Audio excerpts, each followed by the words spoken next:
Photography Daily is a Loading Zone production. Oh, I do like to be beside the seaside. Well, we're not quite beside the seaside, but I have made it to the Isle of Wight. If you were listening last week, you'll know that there was certainly a reticence in saying I'm going on holiday, because we go every year with, there's 3 families that go to the Isle of Wight, which is a small island, and the sort of southernmost part of the UK, the mainland at least. I know, for those that are saying, Neil, what about the Channel Islands? Yes, I know, but the Isle of Wight sits just off the mainland, and you have to get there by ferry. There's no road in terms of bridge. So yes, it's a 40-minute ferry ride, which seems quite a lot actually when you consider it's not really that far away. I think most of that is because they want you to buy an expensive latte at the bar. But it's the Isle of Wight. Now, my studio self will in a moment put me to shame and tell me exactly why it's called the Isle of Wight. But I'm left here at the moment thinking, is it because there are some white cliffs? But it's not really spelt white as in the correct spelling. So I don't know. We'll find out in a moment. But I know that we have some new listeners along this week. We generally have been getting new listeners every single week, which is fantastic. And welcome along if you are a first-time listener thinking, hang on, this is a photography podcast. Shouldn't you just be talking to a guest? Well, we do. But also, this is about taking a walk, just me with my microphone, you with your camera, me with my camera, making some pictures, sharing some time together, reading some listener letters full of inspiration and ideas, thoughts and feedback to subjects that we've covered over the last weeks and months. And that's what it is. It's a Photowalk show designed to be listened to with your earbuds in, a gentle listen, not a get-rich-quick podcast by any means, but not afraid to tackle some pretty tough subjects. And we will be doing that today, definitely.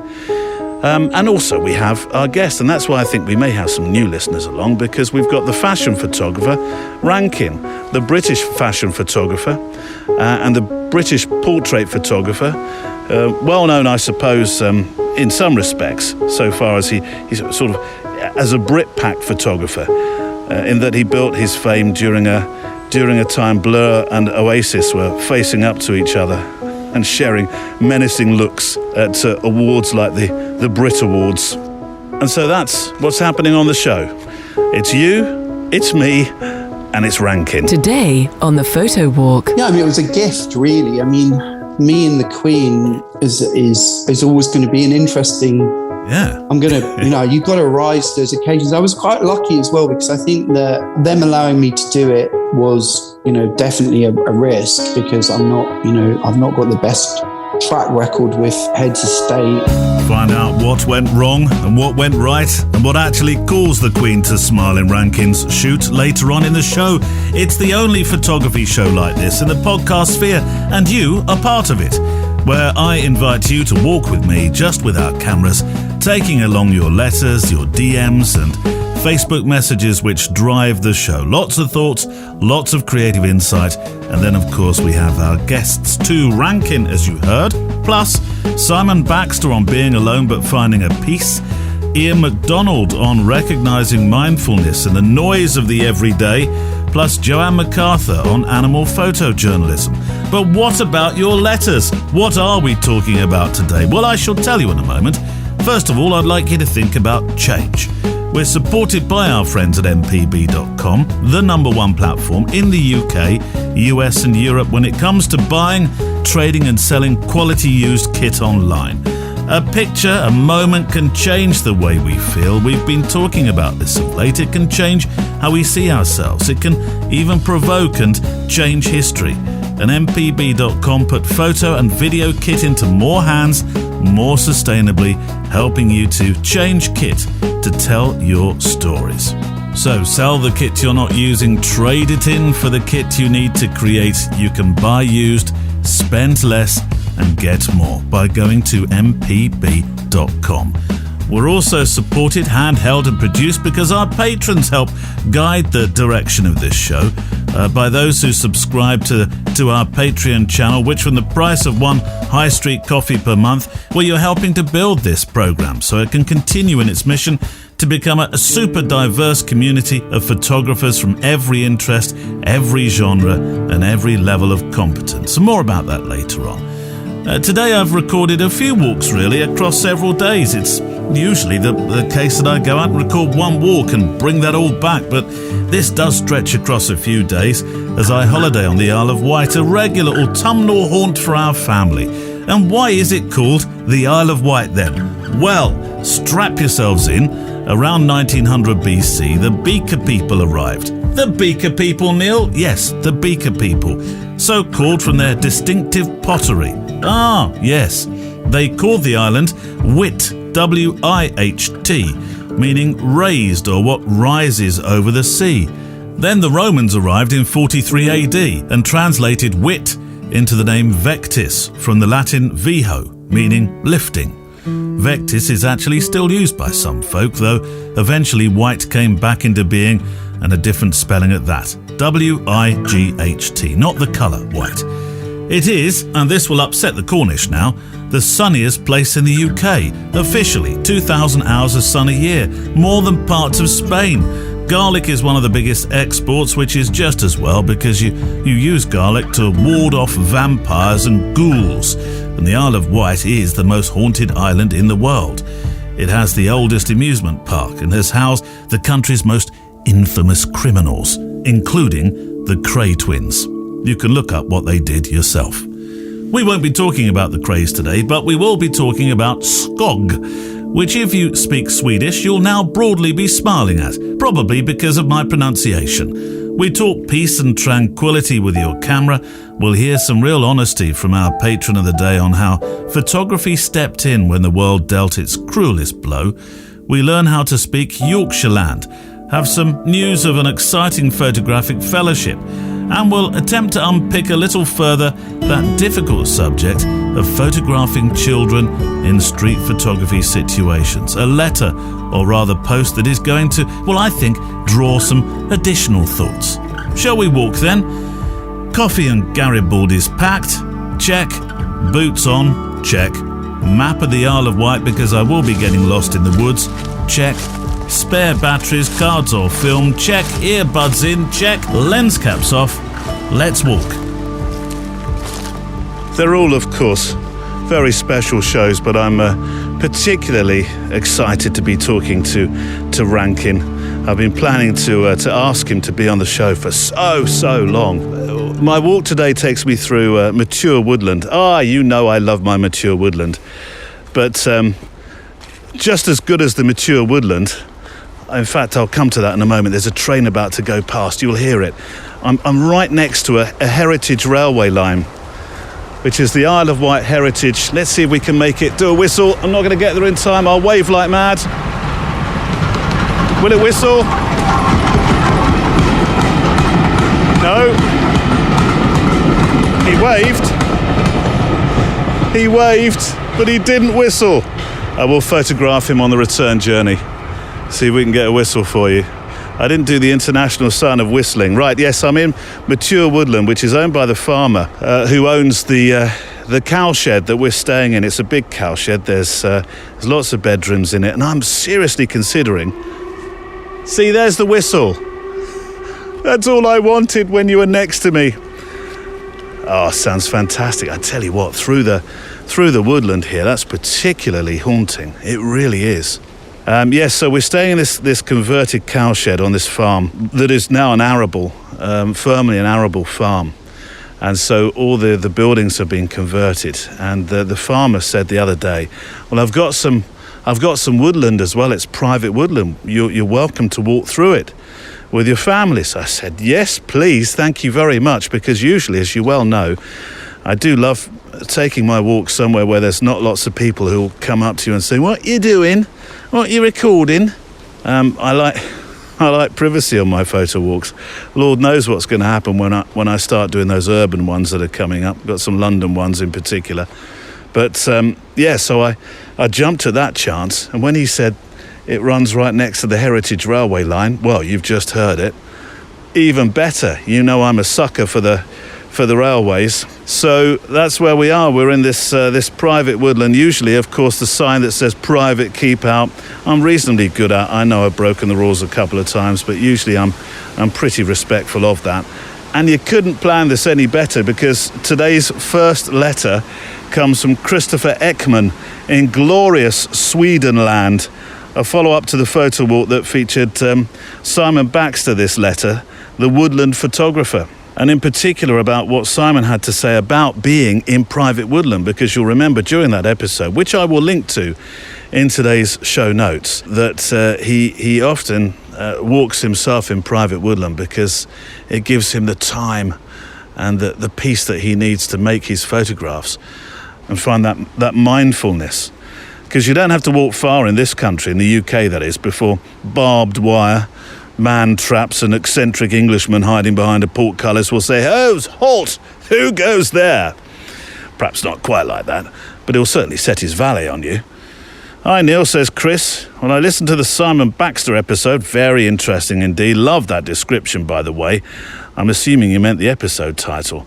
An accident, a photo love affair, and a dog called Meg. Anyway, Chris had something to say about these private woodlands that we have here. In Swedenland, we have one word for woodland, and that is skog. The direct interpretation would simply be forest. Also interesting to hear, Chris says, you're thinking about if you're allowed to be there or if it's private property.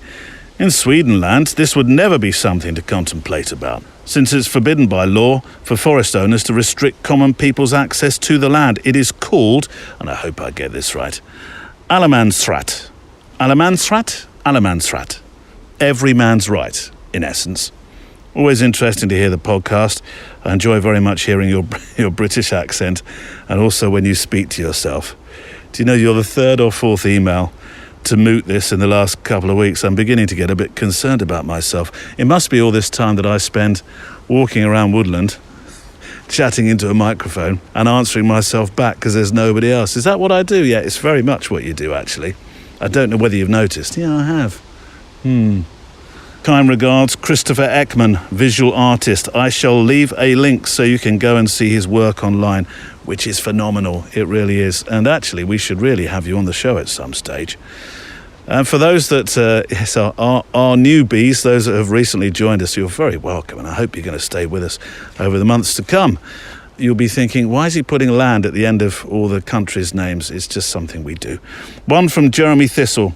Hi, Neil. Now then, as we say, which I know should have a far better northern lilt as I say it. Your photo walk featuring Simon Baxter is the first time I've ever been moved to comment on something I've heard on a radio programme, or in this case, podcast. It's only taken me 28 years to do something like this, if you discount my first 18 years of barely putting words down on a piece of paper unless a school teacher was standing above me. That sounds a bit menacing. Now all your references to places in the world seem to end with land. Oh, that wasn't well planned, was it? I should have realised that was coming up. That would have explained it. I should probably declare that I'm writing to you, not from England land, but from Yorkshire land, which is a country, or at least it should be, all of its own, not just a county. Can I suggest you do a photo walk here? Better still, this would be the perfect place for your photo walk retreat. But like you, he says, I digress. Oh, you've got me to a T, haven't you? You really have. The woodland episode had me very excited, when clearly being calm and mindful is probably the result you were actually hoping for. Now, well, you can be excited about mindfulness, can't you? I get excited about mindfulness. In a photographic world that seems to shout so much about itself, us proud hobbyists, well, certainly speaking for myself, tend to keep our heads down. I spend much of my time when I'm not working, laking in street photography, loosely, though I describe my own efforts as raise the camera and grab when you dare, which is a genre all of its own. I had to go look up laking. Laking. It's Yorkshire land for playing. You'll get Mally Davis, our resident Yorkshireman, very excited that somebody else is speaking his language, you know. But after Simon's episode, I took a wrestle in woodlands. We have a lot of it here. I couldn't find wrestle anywhere in the Yorkshireland dictionary. Perhaps, Mally, you can tell me whether that's a word that you guys also use. But I'm learning. I'm assuming you mean wander or walk when you say a wrestle. Anyway, I took a wrestle in Woodlands. It's the first time I've been out with a camera and found, honestly, such peace. Simon has opened my mind and actually eyes too. I'd always thought landscape photography was about wide open spaces and scenes bathed in blue or golden hour light, which, if I were to be honest, can leave me a little cold.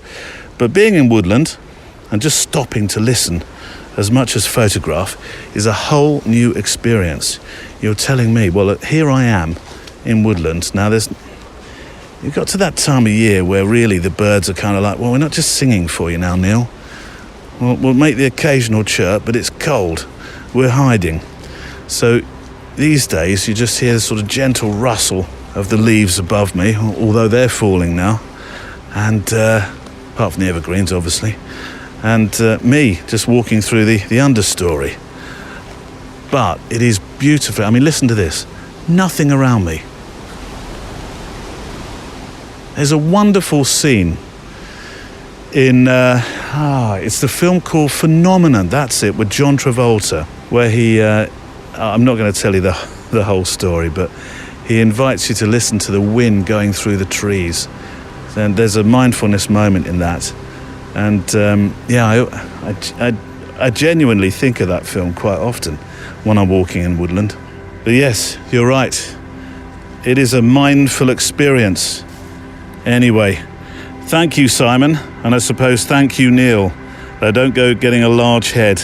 As we say here, Sithy. You must know Mally Davis. You both sign off with Sithy. Well, look, I know a lot more people say Sithy than just yourself and Mally.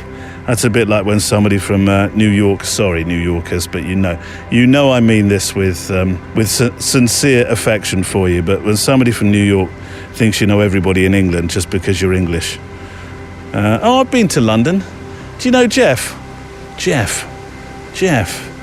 Does he have blonde hair and blue eyes? Yeah, he does. Yeah, I know Jeff. Of course I know Jeff. So you know where the first inspirational moment is coming from this week, don't you? Yes, Neil, it's coming from Simon Baxter. Well guessed, well done you.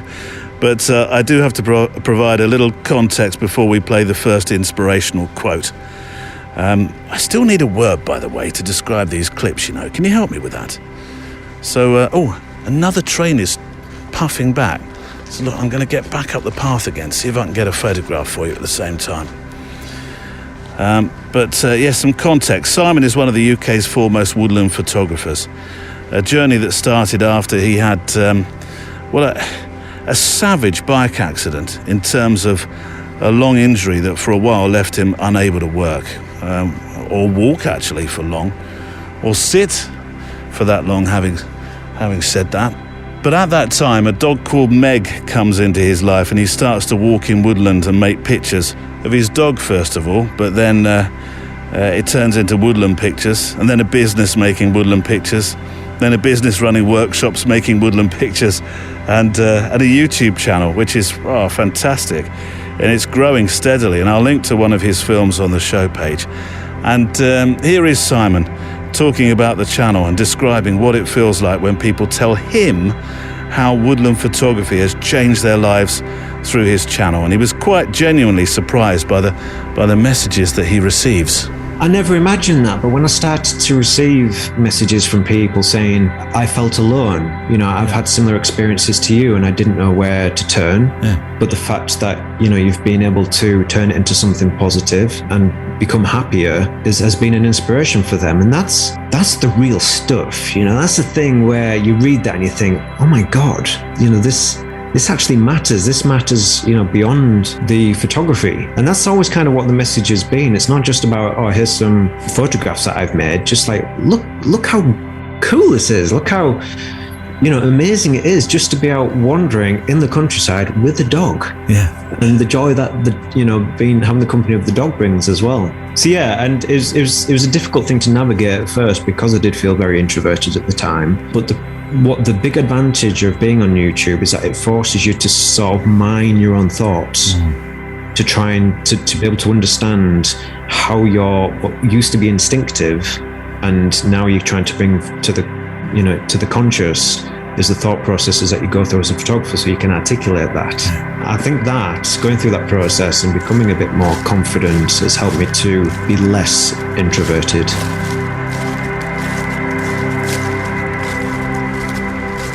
That's Simon Baxter. And we must have him back on the show at some stage. It was an absolute delight to talk to him. Right, here comes the train on its return journey. And I wish I had a longer lens on at this moment, because it's puffing beautifully through the valley here, or rather through the cutting. I'm going to try and get it. What am I? 1/2/5. I'm at f4. See if I can get a lovely shot as it goes past. Go on, do me a whistle. Do me a whistle, please. Oh, they're not going to do me a whistle.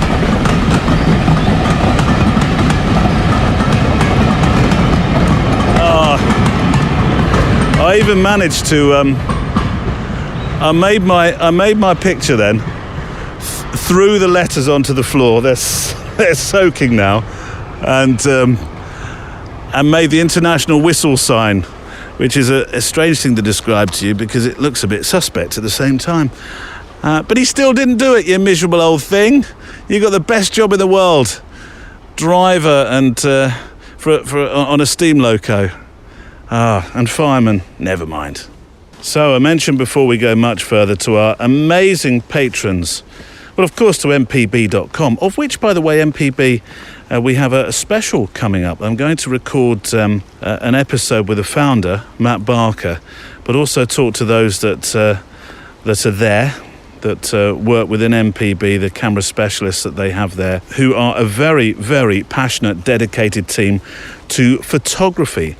Not just selling stuff, but photography. And that, I think, is really, really important.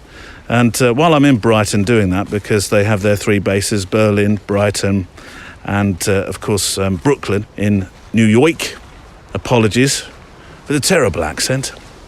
But while I'm there, I'm also hoping to meet some Brighton-based photographers and go on a photo walk with them. So, now I'm... Regular listeners will know that sounds like, Neil, you're at a crossroads and you're not quite sure which way to go. No, I'm not actually, and I'm in quite a lot of woodland. Usually I know roughly where I am locally. I have absolutely zero idea here. Straight on. What do you think? Yes, Neil, straight on. That's what I would do. Okay, that's what we'll do then. So, yes, thank you to our patrons who are... and I use this on another podcast, I know, but I mean this. They are the lifeblood of this show.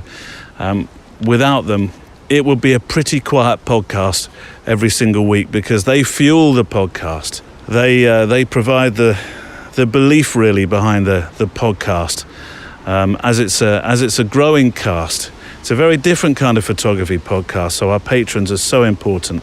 And when I look at your names in that membership, and of course we make that special show for you every single Saturday as well, called the More episode, then I'm intensely proud and thankful to see your names. Hang on, I'm just walking. I know what this is now. I was told this piece of history by the farmer. There's 3 crosses. Let me just kneel before them, and let me read the names. Well, one of the names you can't read. I think that's generally, it's a cross. It's not necessarily dedicated to anybody, but I'll come back to the patrons in a moment.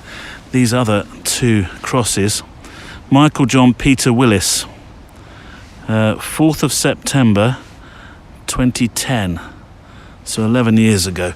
And the other cross here on it says James Michael John Willis. Yes, both the same family. So James and Michael, 4th of September 2010. Yeah, so this there's a sort of air race. I'm not sure they still do it, but there was certainly an air race around the Isle of Wight. And this is a terrible accident that occurred during that air race in the woodland where it happened. It's right at this spot actually is where it happened. And I believe that the widow of the father, one of them was the father was a former British Airways pilot, and the son was at the time, a current British Airways pilot. And they were racing around in their private plane.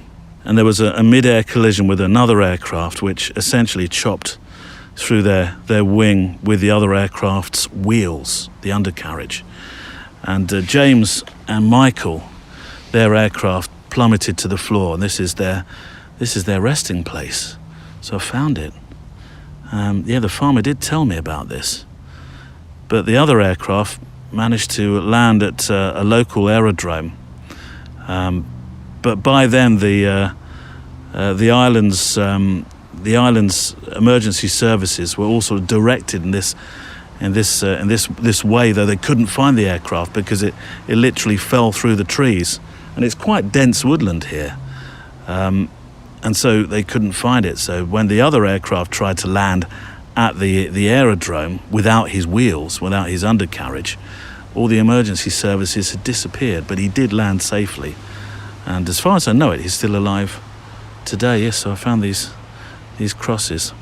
I tell you what, I'll make a photograph of those in a moment. I won't do it right now, out of respect, but I'll make that photograph in a moment. And that picture may or may not be on the show notes.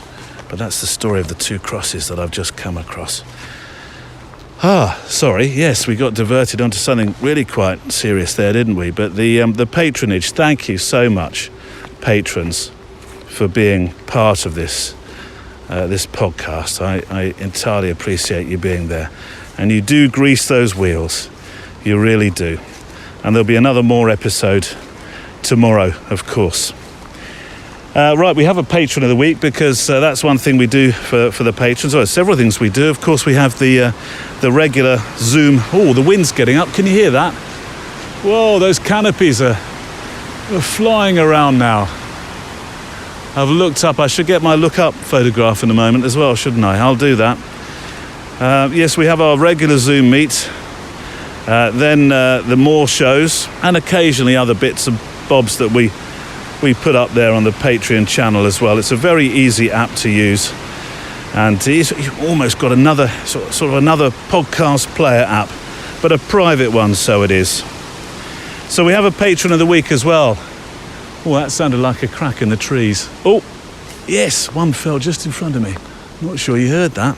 Not the tree, but just a small part of a branch. Excuse me, chaps, can I pass underneath you without you dropping your branches on me? All right, speed it up though.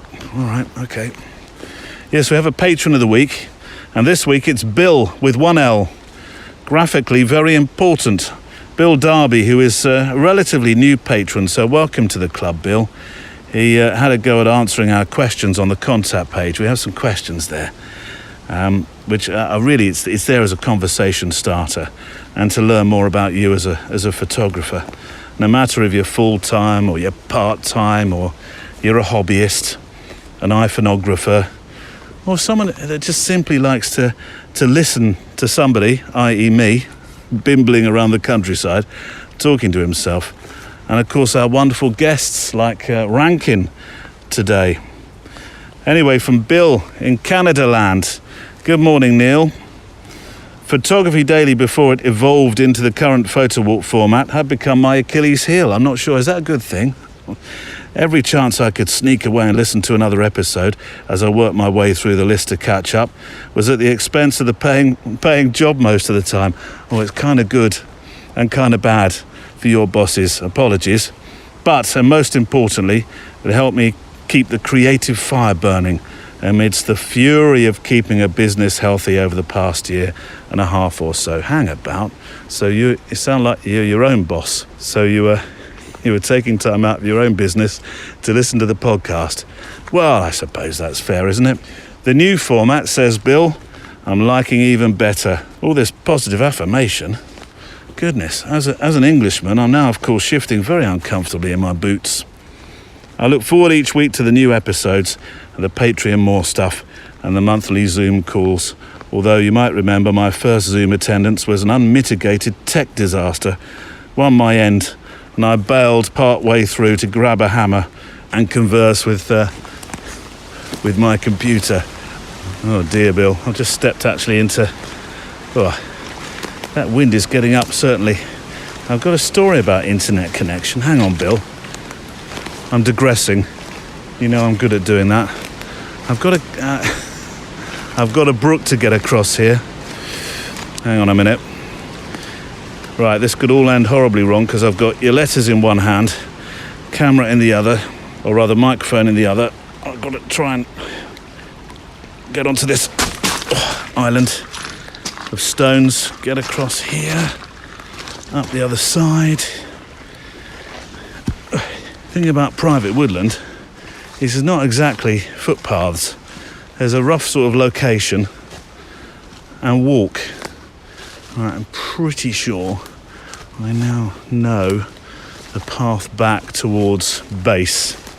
Yeah, Bill, I used to work or run with somebody else an internet radio station, and it was well ahead of its time, certainly in the UK, because we didn't have particularly fast internet at the time, which didn't make it particularly easy for listeners to listen to. And we used to have, well, one of the presenters on the radio station, the internet radio station, used to have this feature called Smash Up, which is where he would you'd send in the tech equipment that didn't work for you anymore, and he'd smash it up for you live on air.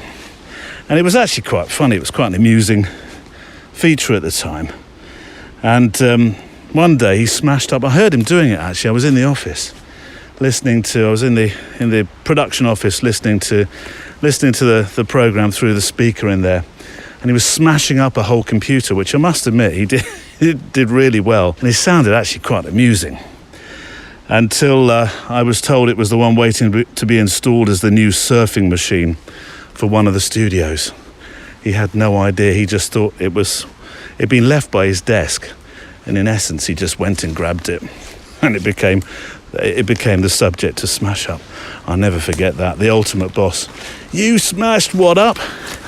It did sound very funny. But anyway, Bill says, I thought it would be fun to run through the questions on the contact page. So yes, here goes. What kind of photographer are you? Bill says, I'm predominantly a landscape photographer with some architecture tossed in for good luck, as I'm an architectural designer and construction manager by day. What do you shoot with is another question. I shoot on Olympus gear, EM1 Mark II and EM5 Mark II at present, simply because I'm tough on gear and they make tough gear.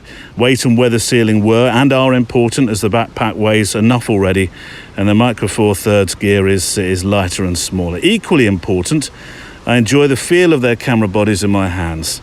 How has one of the questions that is on that contact page that gets some really interesting answers from people is, how has photography changed your life? And this is where this particular email takes a definite left turn at the traffic lights in terms of what I was expecting.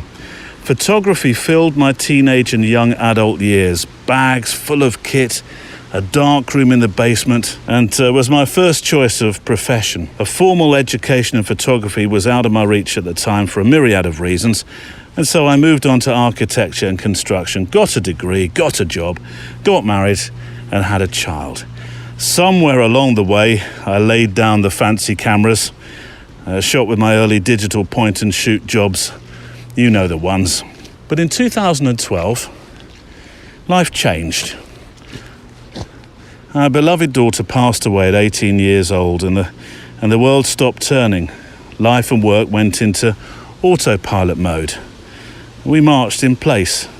Slowly I turned to hiking and mountaineering as a way to find peace and sort out my grief, and photography became part of that as a way to engage with the landscape in a slower and more considered way. The rest is, as they say, history. And once again, the gear bags are brimming with bodies and lenses and the other stuff necessary to photography. As a good friend said to me in 2012, grief does not shrink with time, but life grows around it and makes it appear smaller. Photography is one of the ways I make grief smaller. Well, Bill, I am, of course, so blessed and really genuinely full of gratitude for the way this community feels safe to share. And for those who listen who've been through a similar moment or moments during their life, wherever you will, the camera has helped them to cope or grow or reconnect. And I'll leave links to Bill's website and some pictures on the show page as well. And I'd like to play something actually about how photography is a healer. And I think I've played this clip before, like a good book you just keep coming back to for a particular passage. I really want to play it again. Ian MacDonald, a fellow Canadian, actually, Bill, who, having been a paramedic for many, many years, suffered his own grief and PTSD. And I'll never forget him answering exceptionally eloquently, far more eloquently than I think I could have done in the same situation. My question about how photography had changed his life. One of the things for me that really changed after I went through my PTSD and all of the counseling that helped me through it was a recognition of the importance of mindfulness and the importance of really being in the moment. And that's a catchphrase. It's a buzzword that we use nowadays. But the reality is, if I look back on my life, I don't know if I was always truly in the moment. It's hard to be present. And I think we've all had the experiences where maybe we're watching TV and answering emails and trying to be attentive to our family at the same time, and it doesn't work. And I think that creates an internal point of anxiety. And when I went through my counseling, we spent a lot of time on that, on the importance of being mindful and living in the moment and really just experiencing what's happening around you. And photography, much like playing guitar or any other form of art, really complements that because it's a task where you can be just focused. You've got a composition in front of you, you've got a moment in front of you, and you really can just take the time to create the best image that you see in your mind. And everything else, all of the noise, all of the day-to-day clutter, it just isn't in your mind at that time. And I think that's really where photography helped me in a great way through the PTSD.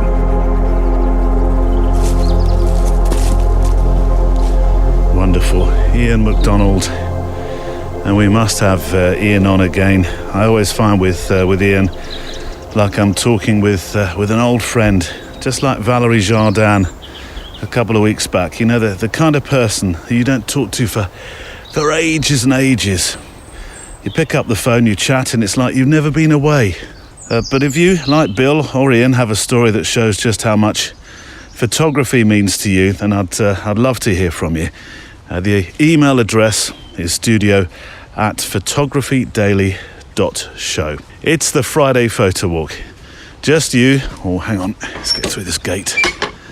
Just you, just me, both of us with our cameras, me with a microphone, of course, and our letters, our mailbag, discussing what you think about photography, what it means to you, where you've been, what sort of projects that you've been perhaps working upon. Right, we're off to meet Rankin in a moment for the first part of our conversation. First up, some 365 stuff. Thank you to all of you who've been sending in your fantastic 365 images. The idea of 365 is it puts the daily into Photography Daily. We have our weekly show, of course, the Photo Walk, but the daily part of it is the amazing photographs that you've been making for our Community 365, which you will find on the website photographydaily.show. You have incredible eyes. I've got to be honest. What incredible eyes you have. Thank you, Neil. All the better to photograph you with. Well, it is Panto season. But some great pictures this week. We've kind of ended with two in particular that, Thursdays and Fridays from Hannah Gimblett and Hegard the Dane. Hegard, we spoke about you last week, didn't we? I'm sure it was last week. These weeks all go past so quickly. But obviously took it to heart. In came a photograph. Deliciously soft, mellowing, almost, dare I say, meditative pictures that you both sent in. Just wonderful. They really are. You have to go and see them today on the website. And yesterday's Thursday. Well, the whole week, before I get myself in an enormous amount of trouble, the whole week's has been great. But the last couple of days have been, I think, that sort of very quiet kind of photograph. Certainly very meditative. But go and have a look at them. If I had a gallery, they would be in the west wing, facing the lawn, with a fountain in the rose walk. So 365, send them in 2,000 pixels wide, on the wide side, on the long side. Send them to studio@photographydaily.show. And then remember our special a couple of weeks back, the trip to the Monsall Sea Forts, 10 miles off the Kent coast. Do you remember that? We've had a few weeks of travelling, haven't we? Went over to Kent and climbed aboard an old pilot ship. I don't call it tugboat anymore because that I think upset Captain Allen. And we went out to these sea forts, World War II sea forts, that are somewhere between 10 and 12 miles off the coast, just nudging into the North Sea. And that was fantastic. What an adventure! And my travel companion was Andy Stonia from Howling Bassett Photography, and he made some pictures that he sent in. I showed mine, of course, on the show page, but he sent some in, some beautiful black and whites, which honestly, because I suppose the nature of them being black and white, you feel like you could be back all those years, 80 years, 75, 80 years ago when they appeared in the Thames estuary towards the North Sea. And I'll share a couple on the show page, and I will link to Andy's website. And if you go to the website, in just one of them, there's a proper Where's Wally in every single meaning of the word. Look out for me in a surprising place at the sea forts. If you can spot me, and this will be on, it's not on the show page today, these will be on the link that is on the show page, the link that takes you to Andy's website and that particular feature of his. And if you can spot me and you're the first to mail, I'll send you some Crawford's Garibaldis wherever you are in the world. Is that legal, Neil? I'm not quite sure. Is it? Oh, I've just made up a new rule. Anyway, let's introduce this week's guest, Rankin, who is a British portrait and fashion photographer and director. Actually, he co-founded Dazed and Confused magazine. Don't mistake it with the early 90s coming-of-age film, because if you Google it, you'll find that too. But it was definitely a magazine unlike any other in the crowd, so to speak. It directed itself completely away from the mainstream, as far as fashion was concerned, particularly. Rankin, this is known for his photography of models, including Kate Moss and Heidi Klum, and celebrities such as Madonna and David Bowie, and of course Queen Elizabeth II, which is quite the story. And we'll play that in part 2 of the interview. But in part 1, we meet Rankin the photographer. We talk about social media, about responsibility, about what happened when he told his family that he didn't want to toe the line anymore, about Dazed and Confused. Part 2, as I say, is all about the unusual 4 minutes with arguably the most famous woman in the world, plus doing things his way. And there is a part 3, actually, which will be on the Patreon More show tomorrow, where he gets very, very honest with what he thinks about himself and his behaviour over the years. But let's start by meeting a photographer known to be the cultural disruptor, in some circles at least. This is Rankin. Rankin, I've been talking much with photographers about something that I think's so important at this time, mental health. And for many photographers, photojournalists through fashion and beyond, they talk of photography in their life as this great leveler.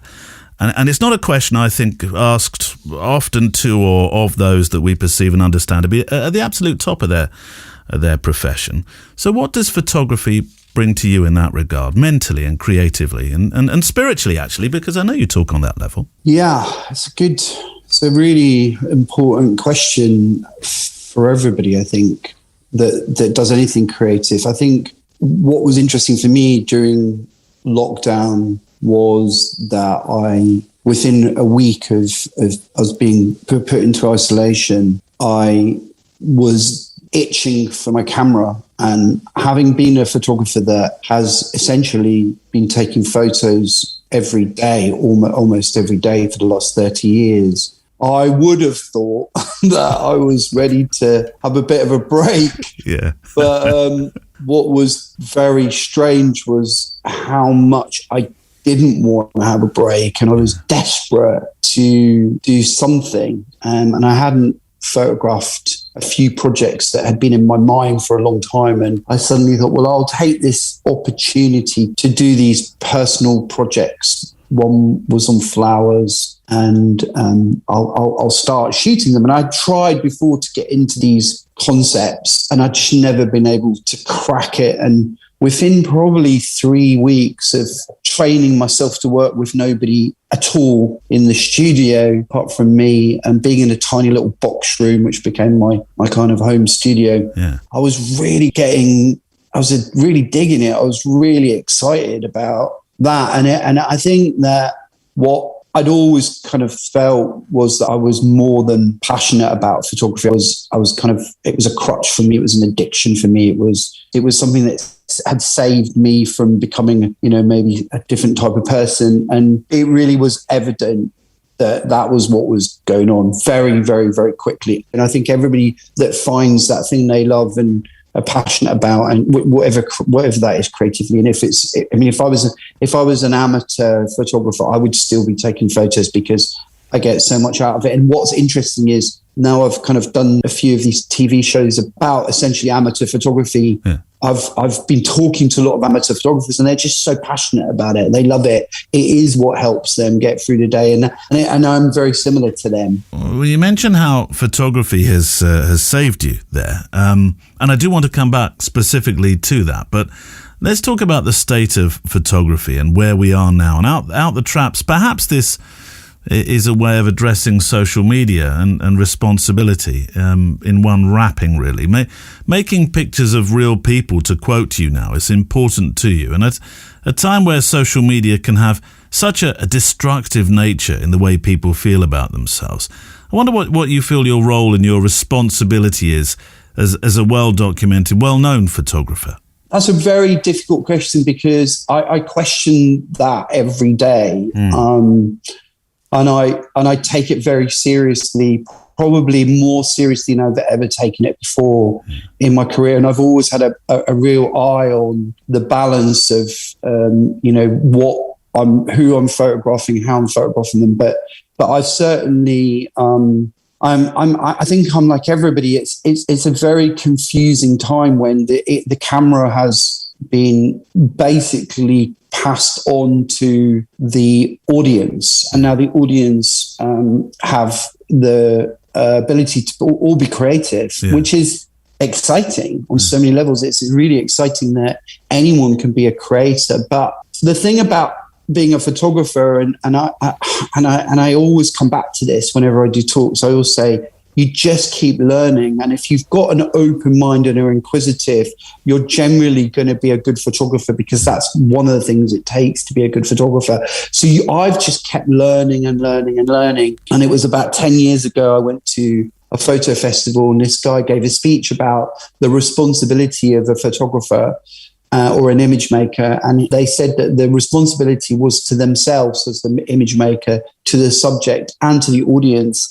And that's something I learned. I was probably doing it very naturally as a photographer before that, but it was something I went, oh, wow, that's a really important, thing to consider. Whereas when you're a kid who kind of can filter themselves and make themselves look better very easily, in a way that Photoshop probably could have done in the late 90s and early noughties, and got such a slamming for doing it. This is something that any child can do now, and I think that they're not going to consider that responsibility. They're not even really going to think about it. And that excitement of power that giving a camera to someone is, it's so powerful, and it could do so much. And it's so brilliant that it's been democratized, because the level of entry, the ability to enter photography now is so easy. Whereas back when I started, it was very expensive and very privileged. It's going to create amazing photographers,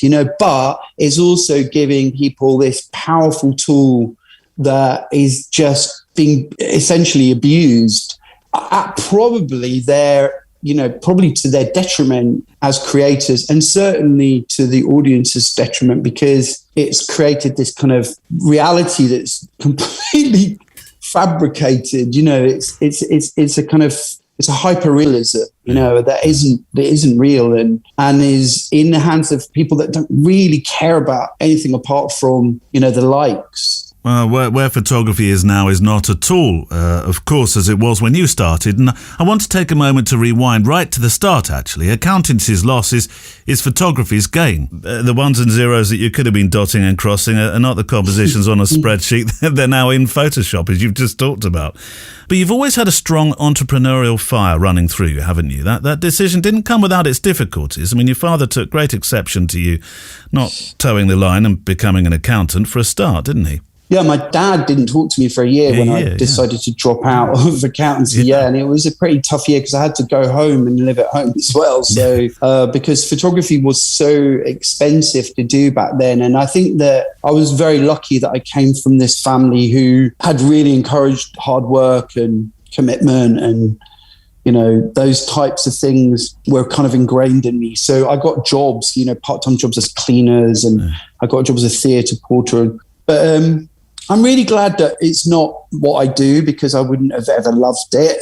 And as I said, I think that's definitely saved me from being, somebody very different. But I also think that it's given me the confidence to not be scared of investing in myself and investing in things that I believe in. And of course, I've had massive failures with certain projects and in a lot of ways, we grew up in public when we first started Dazed Confused. We went bust a couple of times, but really, I've not done badly out of it. And I think if you put, if you put it on a couple of scales, I'm coming out on top in a lot of ways. But yeah, I've always, when I realized when I first went to college for the first day that I could create a magazine, I think that was a real turning point for me, because I suddenly realized that I think that looks like you've got an old Mac Plus in the background. What is that? I think it's an air conditioner, actually, Rankin. I'm not. Oh yeah, it looks like an air. It's like we used to have an old Mac Plus. Blimey, were they that big?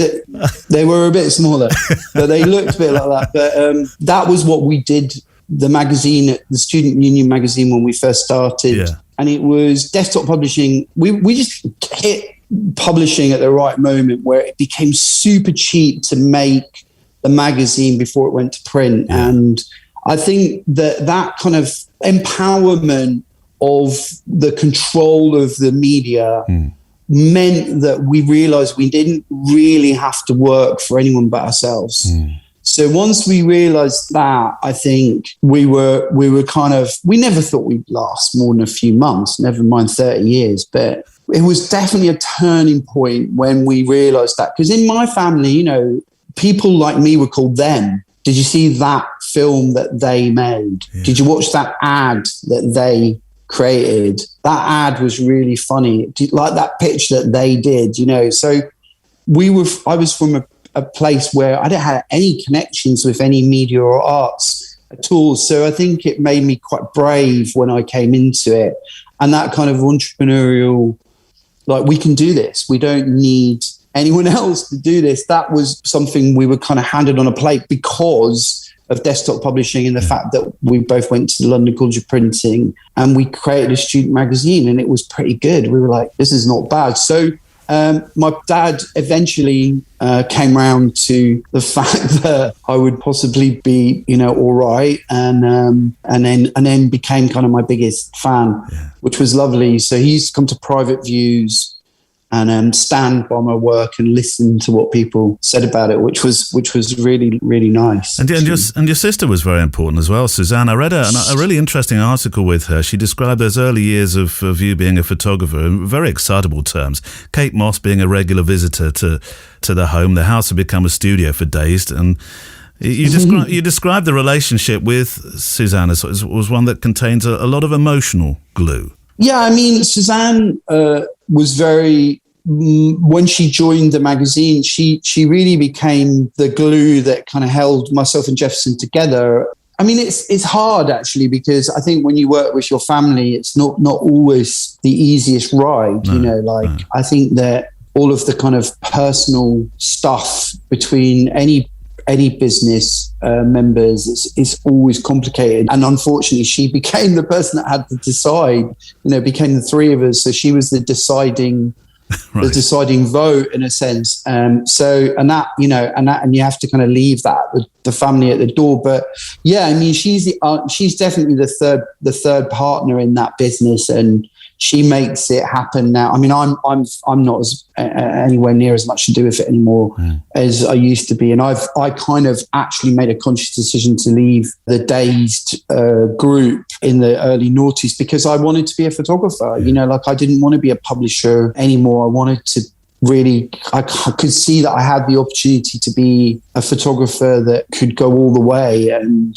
although I'm not sure I did that, I definitely had a go at it. And also became really disillusioned by fashion in the early noughties. I was like, I don't feel like I fit into this anymore. And I think the kind of, the arrogance of youth had worn off by the sort of early noughties. And I suddenly didn't feel, and still don't really feel part of it. But yeah, she's definitely the person that makes it tick. Yeah.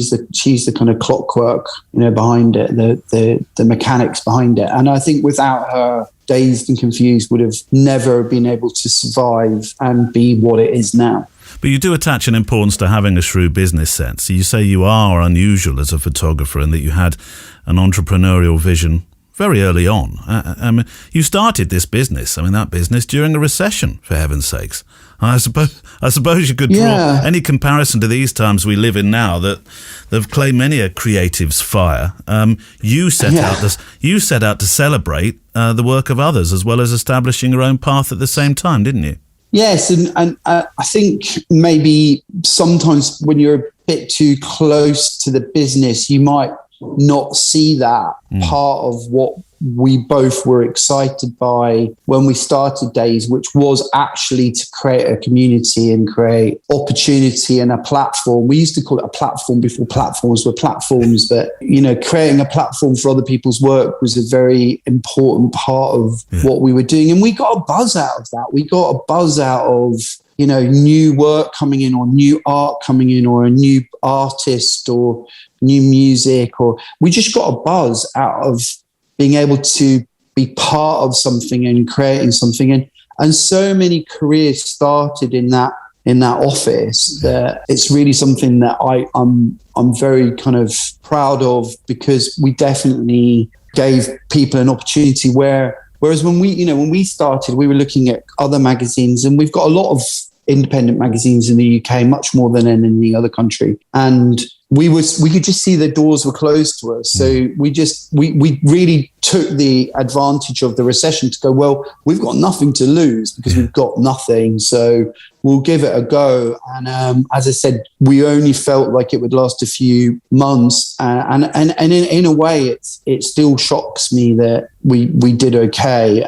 We've come out of it. But yeah, and when we also made so many mistakes financially, and sometimes I look back and think, there was a point when we could have really done video, and it literally, I was just kind of breaking away from Dazed, we could have gone down the video route very, very easily. I think by the end of the kind of naughty sort of 2010, if we'd been working together closely, I think we would have seen Facebook come along, we'd have seen Instagram, but we weren't challenging each other by that point. No. And that was one of the things that was the most exciting about the first 10 years of Dazed, and probably the most difficult, is we were always challenged. Everybody wanted to beat each other about like what's next and what's exciting. And, you know, like I've got this, I'm going to do this over here and I'm going to do that. So those early contributors like Phil Pointer and Katie England and Katie Grand especially, we were all very competitive with each other. And I think that made the work really, really exciting. Whereas by 2010, everybody got into more of a groove. And I think we just missed a lot of things that I kind of kick myself about. Now, definitely video, like I was so into video in the late 90s. And I could see it becoming much cheaper to do and much easier to do. And that's kind of what I went away and did. I set up a production company and started to take advantage of how much cheaper it was to make film. And we split by that point because I think we were all just tired of fighting, because we were like a band, you know. We were the best way to describe us was like a kind of band, a group of people making something together that wanted to be brilliant but wanted to be better than each other. And I think we just had so much of that kind of competition by the end of the 90s. We were all just like, oh God, we better go off and do our own thing. And then what was interesting is everybody went off and did really well doing their own thing. Well, we look forward to the Reformation and the comeback tour then in that case, do we? Oh no, I don't think so. No. I think that we're all. It would be funny to do something all together again, but I just think we would all go back to you always revert to those times you first know each other when you get crazy. But it's nice. I like to do things with both Jefferson and Katie Grand. Because it's nice to just work with them again on projects, because I always really loved everybody. So I've got a lot of love for all of the people that came out of that time. And I'm also not competitive with anybody anymore. So personally, I think I lost that in kind of 2004, 2005, because I just realized that it wasn't healthy to be wanting to compete with people all the time. And it actually is better to compete with yourself in a way than with other people. And we'll be back with Rankin for our second part shortly, and his story about photographing Her Majesty the Queen. Yeah, I mean, it was a gift, really. I mean, me and the Queen is always going to be an interesting... Yeah. I'm going to, you've got to rise to those occasions. I was quite lucky as well, because I think that them allowing me to do it was, definitely a risk, because I've not got the best track record with heads of state. Now, before I get to another of your letters, here's something that I'd like to share with you, which is, both a cause close to my heart, and it's something so very, very relevant in terms of what's happening in the world right now. And of course, we've had COP26, it's still going on, isn't it? Is COP26 still going on? I think it will be. Yes, it is. It's difficult sometimes when you record slightly ahead, a few days ahead of when the episode goes out, at least. But it's a cause photographers and photography plays such an important role in. And this is a show definitely about. Sometimes it can be a show about causes. We're not afraid to talk about things that are important to the world of our industry. So I'm very pleased to shine a particular light on this. You'll have heard me talk on the show on several occasions with animal photojournalist Joanne MacArthur about We Animals Media. And if you haven't, we'll play one of our inspirational clips in a moment, and from the link in the show notes online for today's episode, you may want to go and hear it in full. But some context, if you haven't heard us talking about this before, Joanne's leading animal photojournalism agency is a Canadian non-profit, and it documents the stories of animals that are used for food and for fashion, entertainment, traditions in there, experimentation, as you might expect, and it covers it through compelling photojournalism.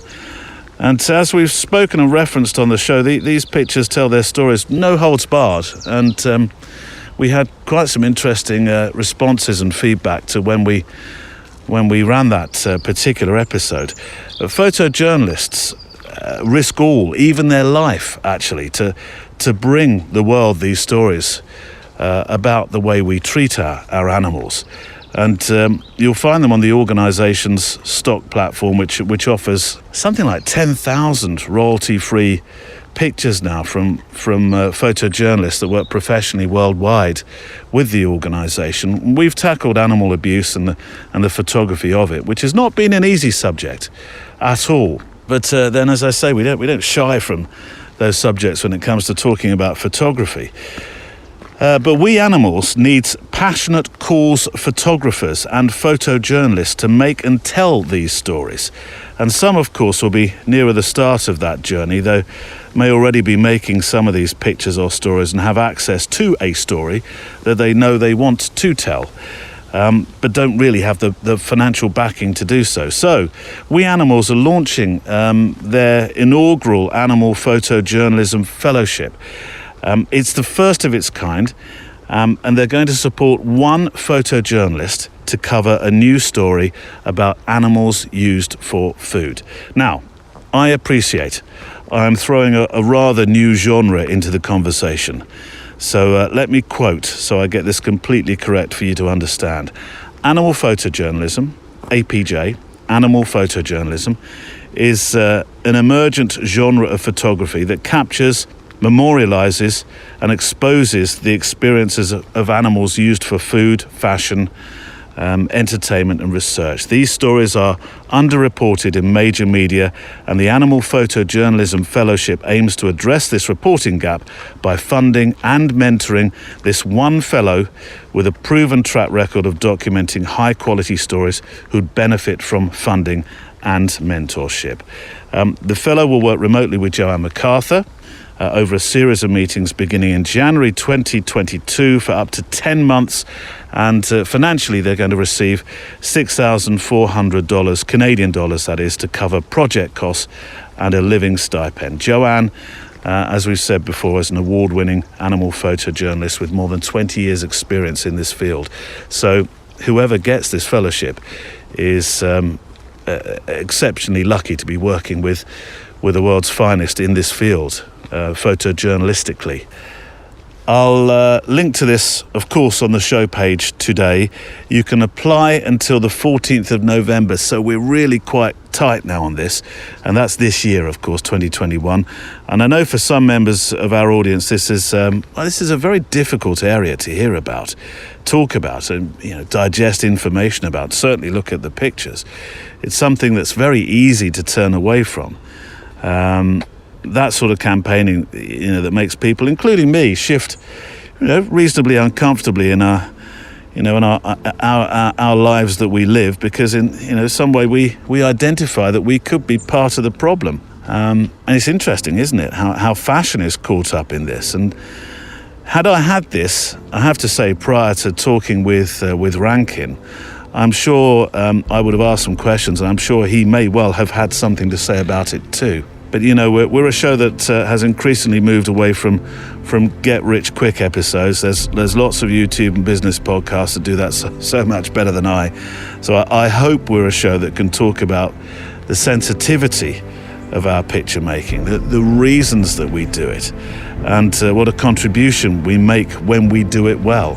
Right from those smaller but still very important notional purposes through to the mental health side, through to helping others understand our footing and place in the world on a much larger and grander scale, because of the pictures we've made to educate and inform and improve. We Animals say audiences are now expecting more unflinching animal stories as the world awakens not only to the environmental toll of factory farming, which of course is exceptionally relevant at the moment, but of its enormous cruelty to animals. And that's true. Whether we have to see a more gratuitous picture because we become numbed by the amount of imagery we consume, I don't know. And that's a fascinating debate for another day, isn't it? But in the meantime, let me play something from Joanne MacArthur about the work of this incredible, dedicated, unflinching organisation. We have a lot of coverage of wildlife. We have a lot of coverage of pets and companion animals, but there is this other category. I call them the invisible animals. And they are the animals we have a very close relationship with because we eat them, we wear them, we use medicine that's tested on them, but we fail to see them in our lives. They are invisible. First and foremost, I would like the organization to be successful. I would like it to draw really interesting and creative contributors who want to use our media agency as a platform. We have specific projects that are important to us right now, like the We Animals Asia series. So not only Asia, but the BRIC countries with these rising economies, which means the increase of animal use. And so increase of animal use also actually means an increase in the counterweight, which is the activism and the NGOs that are springing up to fix this and balance this. So I want to work in these countries. I want to work with interesting people who are creating solutions. So I think we'd like to move towards a more solutions-based approach over the coming years. I'd like to celebrate the change makers and empower other people to be change makers as well. Joanne MacArthur, and I'll leave some links in the show notes today, not just to Joanne's work, but of course to the fellowship. If it's an opportunity that you think, oh, hang on, that might be good for me. So before Rankin Part 2, are you ready for another conversation that's it's raised some eyebrows way above the rubber eye cup, way past the casing for the pentaprism? But last couple of weeks, a conversation started over the subject of street photography in terms of making pictures of children, and how your gender as a photographer, and in particular we were talking about being a male photographer here, plays a part in that process. And well, this is one of those moments where I know you're looking at me saying, Neil, tread carefully, my son. You're on a path of eggshells, you are, and you're wearing size 9 walking boots. It's going to be a disaster. But I think it's a very important conversation, a very important subject. And this came in from Emily Renier, one of our fabulous patrons, who is now actually an admin in the private Facebook group. And if you're not a part of that group, these are the sort of conversations we have in there following episodes. So yeah, do come and join us. If you're, as we always say, if your footwear's correct, we'll let you into the private club. It's no more difficult than that. But as Emily says, on what is quite a serious subject, quite a serious topic that we've been discussing, listening to the latest episode, whilst editing and responding to a point on street photography, children and women, the whole issue, I think, really needs dissecting, and I think it needs dissecting because there are two issues, says Emily, at hand here: potential censorship on one hand, and gender inequality on the other. As an ex-deputy head teacher and child protection officer for my school, the ex-teacher me would have exclaimed outrage at the mere thought of anybody taking images of children on the street and potentially posting them online. Any photos, regardless of whether its subjects are identifiable or not. Now, though, that I've been out the industry for a few years and have grown to understand the importance of documenting life for future generations photographically, I have a different perspective. I think it's all down to A, our approach, B, the circumstances, C, how we communicate as photographers. I do believe that banning the taking of images of children in public is censorship. But, and this is important, I also believe that we live in an age where parents over the years have become conditioned by the media to believe that their children are not safe. Statistics for murder, abduction and the abuse of children actually show that our children are incredibly safe compared to previous generations, or indeed other areas of the world. However, social media and the press play an awful role at heightening a sense of fear in us, and that, I believe, we as photographers need to understand. There may be no danger, but there is a perceived danger. Can we change a mindset and a perception? Well, maybe over time and with campaigns behind us, but not alone, and not in that very minute that a parent feels threatened. I shoot street photography in London on a weekly basis, and I do sometimes take images of children from far away as part of my composition. Do I ever get closer? No. Simply because I do recognise there is a fear, and I don't want to address that fear there and then. It's nothing personal. A parent feels threatened, rightly or wrongly, and that's a feeling I can empathise with. Now to the subject of gender inequality. Now, I think probably I should If you haven't heard the episode where Mark wrote his letter in, we were talking about the fact that he'd been making photographs at a local function, quite a well-known function. He'd been there before, was making pictures. He took a photograph of a lad, and I think the context is important as well. I think it was an older lad by the sound of it, where Mark talks about how tall this chap was, and the father, a father, approached him and demanded that the photograph be deleted. And then there was a very awkward situation with a police officer involved as well. So that's the backstory to this. And I think that's important because when Emily talks about gender inequality, she says the short answer to Mark's original question is yes, women would encounter similar problems, because that was the question, wasn't it? Would a female photographer have had the same situation as Mark encountered that day? Is it to do with being a man as you take photographs of children, or is it to do with the way that you act? I think that was the sort of the central part of the conversation, wasn't it? Do we women encounter the same level of aggression when confronted? Emily says perhaps not. It is a gender inequality, absolutely, that men are not able to feel as free as women taking images in public. And it is sad that in an age where we're all pushed to recognise our subconscious bias toward race and religion and indeed gender, we aren't able to see a totally unthreatening man for who he is. But, and this is an important but, men do feel, says Emily, more threatening to women, and clearly to fathers too, by the sound of it. From the age of 8, walking home alone from school, I've never been fearful of women, always of men. I didn't put keys in between my fingers as a teenager thinking I'd have to fend off a woman. I've never been assaulted or approached in a threatening way by a woman, but I have by men. All in varying degrees, 15 to 20 times over the last 30-odd years. So absolutely, there is gender inequality. But I think maybe both genders here need to take responsibility in this. And some men, in brackets she puts, note I use the word some, and not at all implying poor Mark appear threatening in any way, won't stop looking threatening unless they try to understand where this perceived threat comes from in the first place. Explaining what they're doing and why calmly have approached deleting the image straight away if upset is caused, keeping their distance, changing pavement if a bunch of girls is walking ahead of them in the dark, that kind of thing, says Emily. I agree there's subconscious bias here, yes, and that it's not fair, and that absolutely both genders need to be honest with themselves about their fears if these are prejudiced. But it has been thousands of years worth of fear that's been instilled in women that they need to undo, and we all need to work together to undo that. And unfortunately, we can't undo that in that very moment where a mother or father, rightly or wrongly, misunderstands our potential actions. It'll take time, but only if we all take responsibility. That's what I think anyway.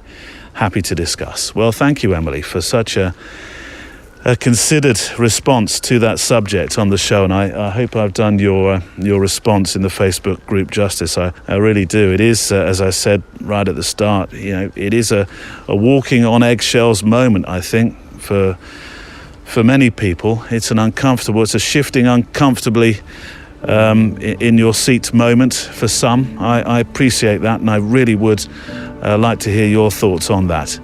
The whole conversation started with men taking pictures of children, street photography, and the uncomfortable side of making pictures, being approached and being questioned, and gender. I think they all play an important part in that conversation. So send your thoughts to studio@photographydaily.show, or, of course, reply to Emily's thoughtful and very considered post in the private Facebook group, which you can join, and I will put links to that in on the show page today, and you'll find links to the show page in the show notes. Right, are we ready for Rankin? I think so. Part 2 of my conversation with Rankin, and a fascinating photo shoot, and the kind of photo shoot that most of us will we'll probably never experience in our photographic lives, but it's wonderful to hear from somebody who has, and what that experience was like, photographing the Queen. And of course, there's going to be some more conversation aside from that now with British fashion and British portrait photographer Rankin. What is a cultural disruptor? There are many artists, and I'll include Banksy in the same sentence as you when it comes to this facet in the art world. God. Well, I mean, you're not afraid to go against the norm. You're not afraid to speak out. You do have a voice that sometimes makes people feel uncomfortable. Do you pick your moments, Rankin, or do you throw it onto a canvas and wait for the fallout? Well, I mean, it's really lovely of you to compare me in the same sentence as Banksy. I think Banksy's miles ahead of me in millions of ways, and he's interesting. I spoke to Lyle recently about him, who's my child, and they were quite disparaging about Banksy. Oh, but I've always felt that Banksy was really interesting. Like I especially loved the shredded artwork. It was one of my favorite moments. But I think that Banksy's much smarter than I am. I'm a natural contrarian. So, and what I mean by that is I'm a natural kind of Glaswegian child. You know, my parents were both Glaswegian. Yeah. I'm a Ouija. Like my dad said to me when I was very young, you know, in England, it was actually when we moved to England, and I think I'd met some kids and they were very, very confident and arrogant. And my dad said, in England, they send kids to school to be arrogant and have confidence. In Glasgow, you're born with that. And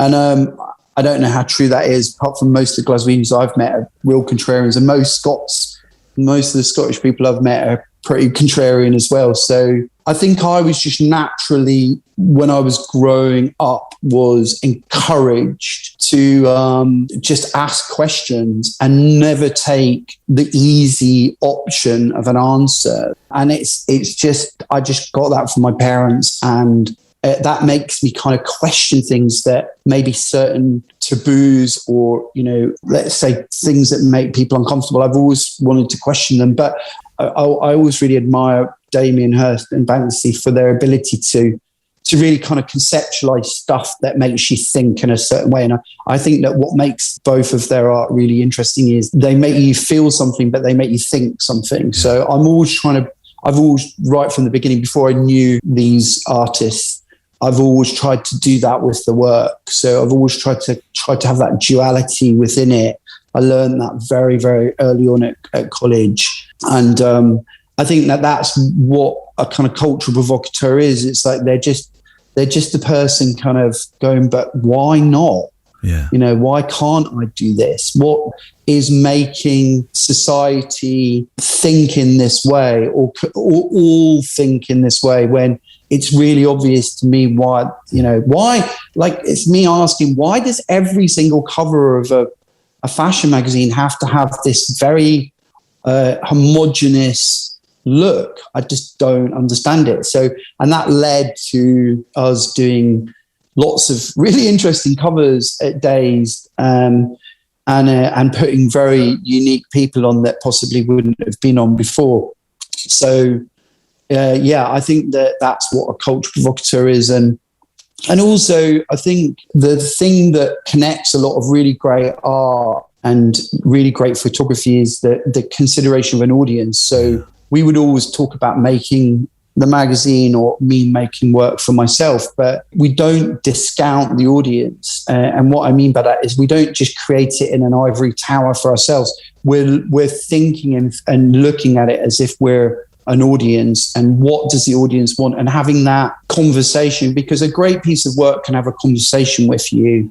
It can make you question yourself. It can make you walk away and be thinking about something for a few hours or a few days or weeks or years. And I think that combination is what we've always gone for. I always go for, and I think that's what makes us those types of creatives. And also I've got a real belief that, you know, it takes all sorts to make great work, and my way is not the best way. My way is my way. You know, my way is the way that I like to do it, and I love hearing other people's ways, because I think having a kind of round table approach to work and having different voices and people questioning you and you questioning yourself is really important all the time. I mean, it's that difference that led to things like, well, the picture of Her Majesty the Queen. You didn't put her in the usual place where you might expect her to be surrounded by gilt furniture and long corridors. You chose a Union flag and a very sharp image. And I don't mean physically sharp. I mean that sort of a far brasher image than I suppose most people were used to seeing of the Queen. Yeah, I mean, it was a gift, really. I mean, me and the Queen is always going to be an interesting... Yeah. I'm going to, you've got to rise to those occasions. I was quite lucky as well, because I think that them allowing me to do it was, definitely a risk, because I've not got the best track record with heads of state or prime ministers. So I was pretty excited about doing it, but and also I'm Scottish, so inherently, as a Scots person, we're taught to be very disapproving of the royal family, or at least I was, being brought up in Glasgow originally. But yeah, no, I mean, what a gift to be able to photograph somebody that's so incredible as well. So, I mean, the thing that was really important for me was that I really researched the Queen, and you did, yeah. It was kind of quite a few years before the kind of Queen's sort of, what's the right expression for it? Safety, bubble was burst, and people started to know what she was more like as a person. But I researched her, and one of the things that really occurred to me when I researched her, and it was quite a basic thing, was as a human being, I realized that her uncle essentially had kind of given her a life sentence of being the Queen. And if he had continued to be king and hadn't followed his own personal journey of abdication and, being with the person that he loved, then her father would never become king, and then she would never become queen. And I think that essentially, at the heart of a human story, that kind of understanding of, wow, you really have been put in a position that's absolutely like wrapped up in so many problems and so much history and so much kind of, and it's so confined. Yeah. I mean, and people talk about privilege, but actually this person's been born into a situation where they've got no recourse, no option at all, really, because if she'd abdicated or she'd done anything, that probably would at the time been, the end of the royal family. So the responsibility on that person's shoulders to me just seemed so massive. And then I'd never really seen a picture of her smiling, but I'd read so much about her having this really wicked, very sharp sense of humor. So the thing in my head was that I wanted to somehow capture that, but also create a surface of this perfection. And then I wanted to have the Union Jack in the background as a kind of nod to the Sex Pistols and Jamie Reid. So, because obviously in my head, I was a kind of pseudo punk. It was the combination of those two things were what sort of brought me to the shoot. And then she just didn't disappoint. She was just exactly kind of sharp and funny and witty and self-deprecating, but kind of really powerful. It was a really amazing 4 minutes that I got to spend with somebody whose humanity I just couldn't really be critical of it, because the ability as a human being to take all that on your shoulders and live with that and be the person that's like that, you cannot, as another human, not admire that. So I just had a massive, incredible admiration for her, which I've never really been able to be eloquent about. I think that's probably the most I've ever been able to be eloquent about. But that was what I went in, and that's why I think the image was successful, because I just really loved her as a human being, and I wanted to have that kind of that humanity in there, but I wanted to make it perfect as well. One of my favorite things is David Bailey, because I've always loved David Bailey. I just love David Bailey. He's the naughtiest, he's the funniest, one of the funniest people I've ever met. And very naughty, very inappropriate, but very, very funny. And he said, "Oh, I like that picture of the Queen." And then he got to photograph the Queen, and he made her laugh. I just made her smile. He made her laugh, and I was like, Dave Bailey just went and outdid me. So, and I like that. I like that kind of competition. Yeah. You know, that's a nice, healthy competition. But yeah, I mean, it's you know, it's a privilege to get to meet a human being like that. Like, not the Queen, but the human being. Like, wow, just so much power, so much respect. Well, in that way, I mean, you're not a photographer or person who's liable to be starstruck. I can't see that would be the way you were. But I am intrigued by I was frightened. Well, I was going to say, how did the dynamic work in that particular situation? Because usually you control the studio, you control the moment. I know it's conversation, I know it's a two-way process, but this was an entirely different dynamic.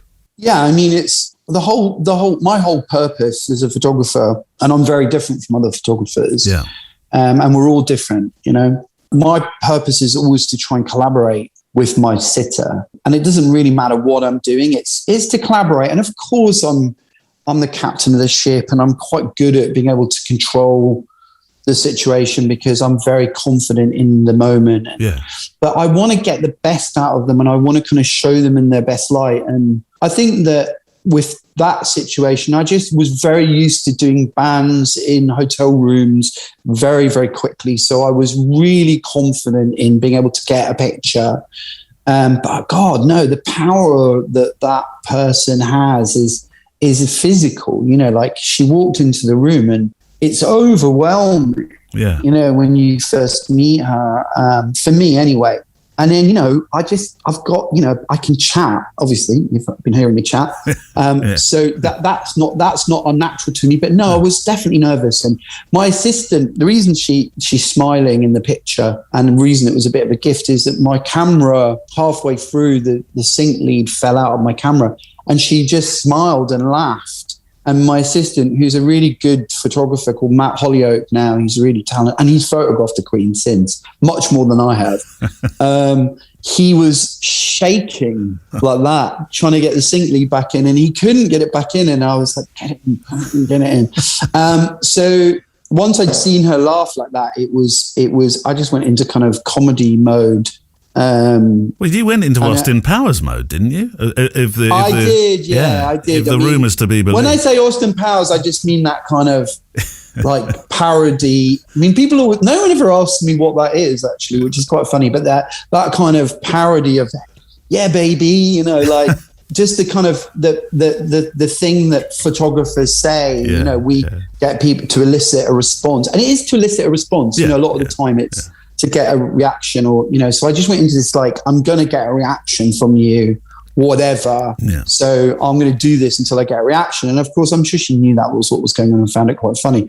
But, you know, what was also funny about the picture is it got rejected originally, and they used a kind of much more mundane kind of image of her in the throne room, because we were in the throne room when we shot it, and it's not a very good picture, actually, the other picture. And I think I made it a bit shit so that she would choose this one then.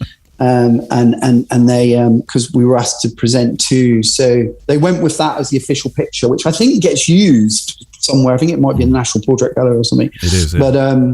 But then later they said, oh, we want to show some unseen pictures of the Queen. And they said, and we would like to use yours. And I got to use it. And then since then, they've been very charming and lovely about being able to use it for whatever I want. And as I said, you know, there are people that you meet that genuinely I've just got so much respect for, and she's one of them. Like, beyond her being the Queen, I just have so much respect for her as a human being. And, you know, and I think that I have that similar respect for Gordon Brown as a human being. I just think he's inherently a good human being and has tried to do good his whole life. And there are a few people like that you meet and you're just like, wow, you just get this positive feeling about them. And she's definitely one of them. I saw the most extraordinary documentary 5 years ago, made with the artist Alison Lapper and yourself, a documentary that studied body confidence, where you work with people who have varying degrees of thought and concern over their image and what society sees as perfect. And I watched it again only a couple of days ago in full. And there's a moment that seems to sum up your approach to people as much as photography. Quote, "I'm always looking for what's different about people, not what's similar. Is that identifiably what makes Rankin Rankin? That's a really interesting thought. I mean, I've never put it into words what makes my work different or mine. Yeah. In fact, when I started taking pictures, one of the things that I made a decision very early on to do was to not actually have a style of photography, which, you know, if I had to go back and advise myself again on it, I would maybe be a bit more hesitant on that, because photographers, especially back then, really made their names on being consistent. And I rejected that. And the arrogance of youth, I rejected it. And I think in rejecting it, what I didn't realize that I was putting more of myself into the pictures than I think maybe I thought I was doing, because people would come up to me, or, you know, I'd meet them at an event and they'd say, "Oh, I like that picture you did for such and such." And I said, "How did you know it was mine?" And they would say, "Oh, I could tell it was yours." Yeah. I could tell. And I think that, without wanting to sound big-headed, I think that was me putting myself into the picture. And I think that that's the thing for me. Like, it's not that I don't like to use lighting or the style of pictures, or even sometimes concepts that are the same as other people, but I don't like to take a picture of someone that I've seen of that person before. And I was also very lucky, because I photographed Bjork as one of my first big portrait shoots. And I was kind of playing around with doing versions of photographers. And she just was so anti it. She was like, "Don't do that. You know, let's go and do something else." And it was, I don't even know she'll remember that she said it, but it was a big thing. It was like, just trust yourself, trust your own instincts, and trust your own view of the person. And I have to say that the more I photographed famous people when I first started, the more I realized that actually my view of them was very different from other people's. So, when I met Bowie, I was expecting him to be like this uber cool, very kind of cold, very almost distant person. And he was the exact opposite. He was enthusiastic and energetic and bouncing around, and just so different from what I'd imagined. And I just started to trust my own perspective of the person. And I think that maybe that's what I mean by I don't like to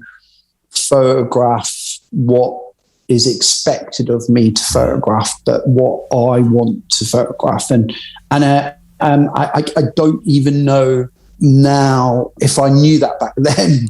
I don't think I did. But now I just completely trust it. Just finally then, do you have as much hunger now as you did in those days? Actually, maybe how do you stay relevant in a landscape that is and going to ever evolve? You know, it's hard to answer that question, because, I mean, even this morning as I was driving to work, I was thinking, am I still as hungry as I was 10 years ago? And part of me thinks, well, I'm definitely less, I'm much calmer, you know, I'm less over, I've got less potential to be overexcited or to be bouncing off the walls. I'm much kind of more, you know, I'll take it in my stride, and I really like being calm. I really love that. But to stay relevant, I think for me, it's not about staying relevant. It's about staying inquisitive. And I'm still very inquisitive, and I'm still very excited about being able to try things like new technology, or facing up to things I think are a problem with society or culture. And I think that still gives me a buzz. And I think, if anything, I'm more excited about doing my own personal projects around that than maybe doing work that's you know, paid for, that's less edgy. You know, like I'm more, I know that I don't have to create imagery like everybody else. And I watch young photographers try and find their style, or try and find their view or a voice or tone of voice, and I'm like, well, I've got that. So whether it's fashionable or not, I don't really care. And I remember sort of 5 years ago thinking, I'm just going to do what I want, and I don't care if you don't think that band's cool or you think that's like naff, or it's like, I don't care. It's like, what do I care what you think about it? I've already made my mark, and I already have a tone of voice, and I already have a perspective. So now I can do whatever I want, and that's kind of what I do. I do whatever I want. I don't mean that means I do anything I want, but I do, I make decisions that are based on my perspective and not what I think is going to be impressive to the outside world or is going to be, fashionable. So I don't think that, I don't even know if I am relevant. Like my wife said to me about 3 years ago, no one cares what you think. And it was a real kind of like heart-stopping moment for me. I was like, no one cares what I think? What do you mean? But I care what I think. And she really put me in my place, and that has kind of stayed with me, and I've kind of got over it in a way as well, where I'm like, well, okay, well, that's cool. Then I'll just do the things that interest me, and I'll be inquisitive, and hopefully that'll kind of make some mark on the world, and people will go, oh, I find that interesting. I just love it when people get interested in something that I'm interested in. So, I like turning the spotlight onto things that maybe things that people don't want to turn the spotlight on. And I quite enjoy, if it creates a buzz, but it's not, that's not what I get up for in the morning anymore. I don't get up for that buzz. I get up for the buzz of creating something that feels important to me. Pleasure to talk with Rankin. It really has been. And yes, he's back on the More Show, which I'll tell you about in a moment. I've got a final email. The show really, I was almost inclined to make this a patron of the day. Then, of course, we had Bill, didn't we? That amazing story from Bill, one of our patrons earlier on. But this is Jason Foley, who's recently become a member of the Patreon team. Great to have you along, Jason. My good friend and mentor, Jim Solos, suggested your podcast, Neil, and I've been listening to it ever since. Your photo walks are an absolute joy to listen to, especially on the days when I can't get out myself, and I learn something new with every listen. Well, that's very kind of you. As I say at this point, shifting uncomfortably as a British person with all those, the lavishing of compliments. Oh, it started to rain.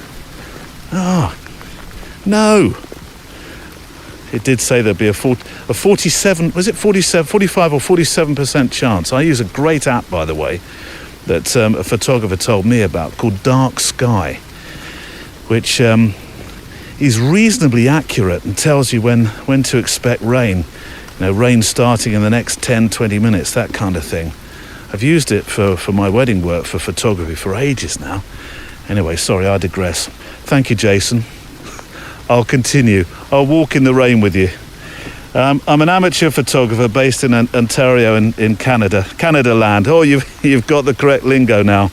And I enjoy all types of photography, from macro to astrophotography and everything in between. And thanks largely to Jim, I've recently become reacquainted with film, both 35mm and 120. My vintage camera collection is growing quite nicely. I'm completely hooked, and I've chosen my first photo submission for 365. Oh, good. Talked about that earlier, and we'll upload it shortly. So happy to be a part of your wonderful community, Neil. Well, I like to think of it as our community. So it's good to have you along, and thank you very much for joining us. There's lots of running water streams around here. I don't know this river, sorry, otherwise I'll be filling you in with all the information. I'm now I've upped my steps now because the rain's getting heavier. Cheers and happy shooting from Jason Foley. And I tell you what, I'll do what I do for patrons of the day anyway, and I'll pop you some links to Jason's work. So to jdfoleyphotography.com and also to his Instagram. I'll pop them on the show page today. Go to his Insta in particular, though, and you'll find a wonderful postcard to Jason's life, a real journey through his use of film, the different stocks that he uses, and some digital work as well. And plus a reasonably frightening macro picture of a wolf spider. Brilliant, fantastic when I saw that. But it does look as large as a trash bin lid. It really does. But thank you for your email. And if you've got any photography thoughts, then you know the address by now, I'm sure. If you don't, it is studio@photographydaily.show. Or of course you can answer the questions. And of course Bill did that earlier, didn't he? You can answer them on the contact page, some of the questions about what photography means to you, and I'll get to that through the contact page as well. Some thoughts about tomorrow's More edition in a moment, but let's play out this week with a song that I was listening to a couple of days ago, actually, on Arts List, as I was sent out, again in the rain. There seems to be a theme. That time, though, I was in car to go find some milk and eggs. I think it was my turn. It always seems to be my turn. Anyway, this song came on, and I just knew it had to be this week's show ending. It's Undertow by Low Light. I was waiting in the undertow, set adrift with featherweight like bows, unaware of where my heart would flow. I was waiting in the undertow, can't touch the bottom, sit into a tumble,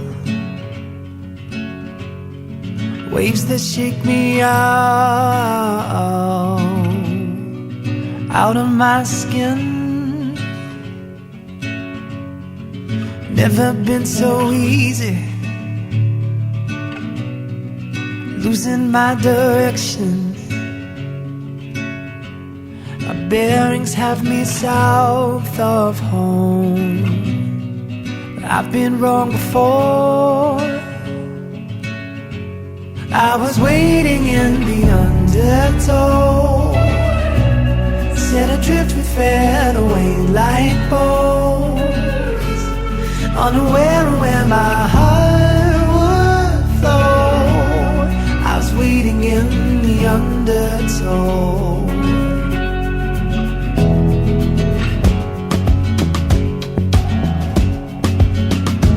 And the water feels like a friend I've not seen in years, so familiar and strange at once, like a lover who lost her touch.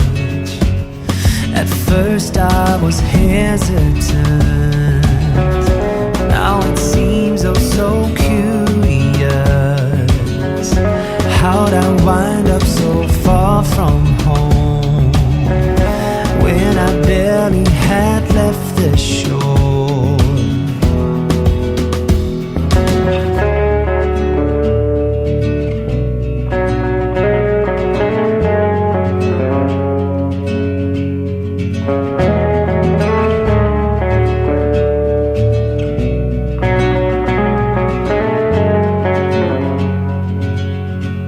And I was waiting in the undertow, set adrift with featherweight like bows, unaware of where my heart would flow.